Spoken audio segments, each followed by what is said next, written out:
Խնդրեմ։ Պարոն Քոչյան, դիմում եմ որպես Պաշտպանության հանձնաժողովի անդամ, նախագահ, որի անդամն է Մելքոնյան Գագիկը։ Դիմում եմ ձեզ խնդրանք պահանջով։ Մելքոնյան Գագիկին կարգի հրավիրեք։ Օրերս Մելքոնյան Գագիկը հերթական անգամ հարցազրույցում խոսել է Բաքվում գտնվող ռազմաքաղաքական ղեկավարության մասին, անպատասխանատու հայտարարություններ արել։ Արգելեք այս թեմայով նրան խոսել։ Շատ լավ։ Ես պարոն Մելքոնյանի հետ հաշվի առնելով, պարոն Մելքոնյան, խնդրում եմ։ Մյուս անգամ այդ մարդկանց մասին չխոսած։ Շատ լավ, պարոն Իրավունք չունես չխոսալ։ Պարոն Մանուկյան, պարոն Մելքոնյան։ Պարոն Մանուկյան, կներեք, էլի այդ մարդկանց փուրը տալուց առաջ մտածեիք։ Շատ լավ։ Չեղավ, հարգելի գործընկերներ, օրակարգը քվեարկել ենք, պարոն Մելքոնյան։ Էմոցիաները դնենք մի կողմ, ես էլ այնքան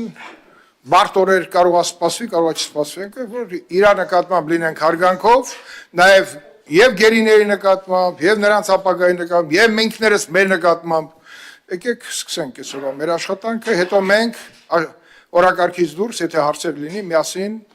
կմնանք, քննարկենք եւ կորոշենք ոնց ենք ապրելու նույնիսկ այս բարդ իրավիճակում։ Համաձայն եք իմ հետ։ Հարգելի գործընկերներ,